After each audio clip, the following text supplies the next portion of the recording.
friends, welcome to Mini's Little Kitchen. இன்றைக்கி வீட்டிலேயே சிம்பிளாக எப்படி ஒரு சன்னா மசாலா கிரேவி ப்ரிப்பேர் பண்ணலான்னு பார்க்கலாம்.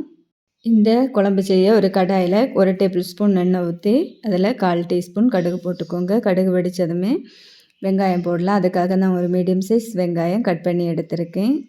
கூடவே கொஞ்சமாக உப்பு சேர்த்துக்கோங்க. அப்போ தான் வெங்காயம் சீக்கிரமாக வதங்கும்.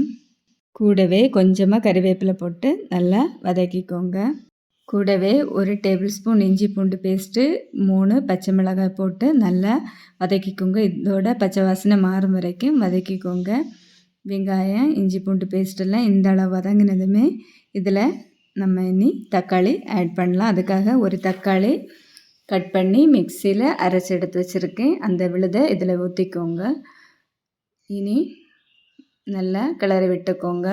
வெங்காயம் தக்காளி எல்லாம் இந்த அளவு வதங்கினதுமே இதில் மசாலா ஆட் பண்ணலாம். அதுக்காக 1/4 டீஸ்பூன் மஞ்சள் தூள், 1/2 டேபிள் ஸ்பூன் சாம்பார் தூள், 1/2 டீஸ்பூன் ஜீரகத்தூள் போட்டு மசாலாவோட பச்சை வாசனை எல்லாம் மாதிரி ஆயில் எல்லாம் தெளியும் வரைக்கும் நல்லா வறுத்துக்கோங்க. மசாலா எல்லாம் இந்த அளவு வரப்பட்டதுமே இதில் கொண்டக்கடலை ஆட் பண்ணலாம். அதுக்காக 3/4 கப் கொண்டக்கடலையை நான் வேக வச்சு எடுத்து வச்சுருக்கேன்.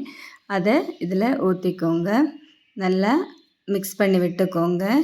இனி இது நல்லா கொதிக்கட்டும். இந்த நேரத்தில் நம்ம மசாலா ரெடி பண்ணலாம். அதுக்காக 1/4 கப் தேங்காய் துருவல் எடுத்திருக்கேன். 5 முந்திரி பருப்பு எடுத்திருக்கேன்.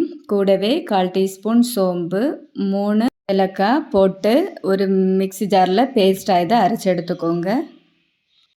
நம்ம சன்னா நல்லா கொதிச்சாச்சு. இனி நம்ம அரைச்சி வச்ச பேஸ்ட்டை அதில் ஊற்றலாம். கூடவே மிக்ஸி ஜாரில் கொஞ்சமாக தண்ணி சேர்த்து அலசி அதில் ஊற்றிக்கோங்க.